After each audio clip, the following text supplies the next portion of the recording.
মুসলমান দল যদি ক্ষমতায় যায় 4টে কর্মসূচি বাস্তবায়ন করবে।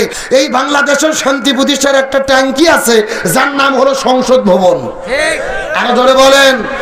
আর এই সংসদের ভেতর থেকে বাবার আইন, দাদার আইন, চাচার আইন, খালার আইন, ফুপুর আইন, কার্ল মার্কসের আইন, লেনিনের আইন, পুতিনের আইন, সক্রেটিসের আইন, প্লেটোর আইন, ধর্মনিরপেক্ষতাবাদ, জাতীয়তাবাদ, সোশ্যালিজম, ক্যাপিটালিজম, ভারতের আইন, ব্রিটিশের আইন, মানব রচিত তন্ত্র মন্ত্রকে জুতোই এবং ঝাঁটাপেটা করে বিদায় করে যতদিন পর্যন্ত কোরআন দিয়ে বাংলাদেশ পরিচালিত না হবে ততদিন পর্যন্ত এই জমিনের ভেতরে শান্তি আসতে পারে না।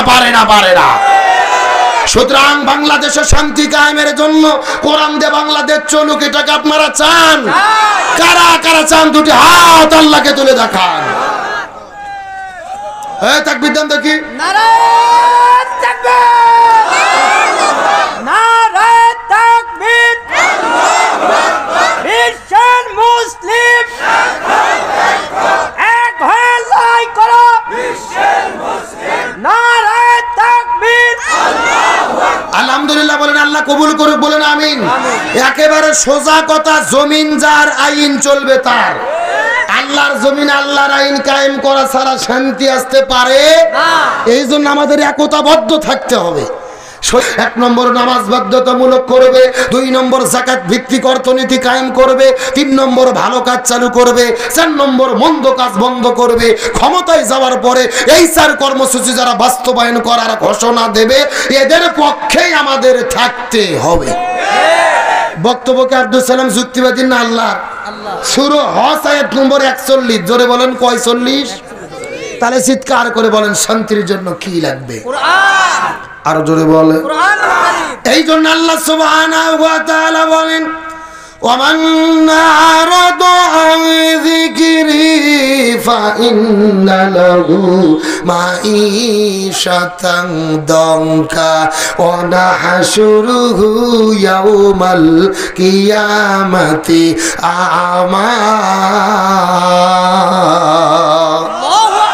আরো জোরে বলেন আল্লাহু আকবার।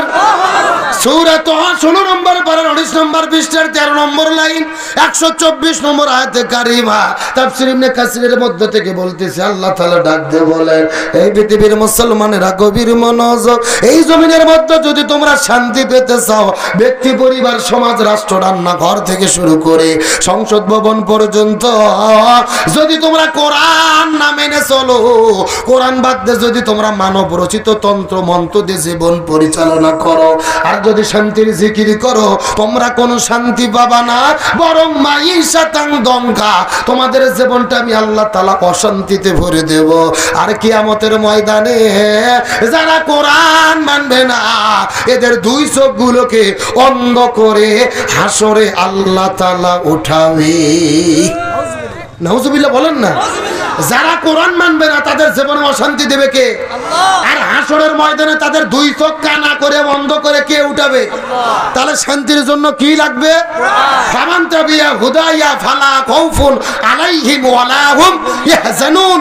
আল্লাহর কোরআন বলেছে কুতিবা আলাইকুমুল কিসাস, জীবনের পরিবর্তে জীবন, হাতের পরিবর্তে হাত, পায়ের পরিবর্তে পা, চোখের পরিবর্তে চোখ। এই আয়াতের ডিজিটাল ব্যাখ্যা হলো আয়না ঘরের পরিবর্তে আয়না ঘর। ডক্টর ইউনূসের সরকারকে বলবো, এই স্বৈরাচার দোসরের যত এমপি মন্ত্রী গ্রেফতার হয়েছে এদের জেলে রেখে জামাই আদর করলে হবে না, বিচার চলাকালীন অবস্থায় এদেরকে আয়না ঘরে বন্দি করে রাখতে হবে।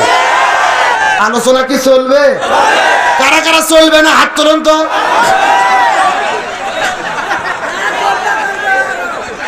এই হলো হুজুরে বাঙালি, যাই বলে আইরে তারই সাথে যাই রে বোঝা শোনা। এ সত্য সত্য শেষ পর্যন্ত কারা কারা চলবে হাত তুলুন তো দেখি। হ্যাঁ সবাই সবাই মুরব্বি, হ্যাঁ সবার তো গলা কাকে দান থেকে লিল্লাহে তাকবীর। আল কোরআনের আলো, আল হাদিসের আলো, দুনিয়ার মুসলিম, ইসলামের শত্রুরা লিল্লাহে তাকবীর। আলহামদুলিল্লাহ বলেন। আপনারা হাত তুলে কিন্তু ওয়াদা করলেন শেষ পর্যন্ত থাকবেন। এখন না থেকে যদি উঠে চলে যান, ওয়াদা ভঙ্গ করা কিসের লক্ষণ? আপনারা কি মুনাফিক হতে চান? মুনাফিক হতে চান কি চান না এটা মুনাজাতের আগে বোঝা যাবে। জোরে বলেন কিসের আগে? মোনাজাতের আগ পর্যন্ত দেখেন কারা কারা উঠে উঠে চলে যায়। যারা যারা উঠে যাবে মনে করবেন ওই গ্রুপের লোক। আল্লাহ তাআলা আমাদের শেষ পর্যন্ত থাকার তৌফিক দান করুক, বলেন আমিন। আল্লাহর রহমতে লোক কিন্তু বাড়তিছে, কমতিছে না, আলহামদুলিল্লাহ। কম আশা করতেছি সাহিত্য করে 2-4 জন আরো যারা আছে আসবে ইনশাআল্লাহ। আল্লাহ কবুল করুক, বলেন আমিন। আলোচনা চলছে চলছে, গভীর মনোযোগ লক্ষ্য করেন। শান্তির জন্য কি রাখবে? গত একদিন আগে বাংলাদেশে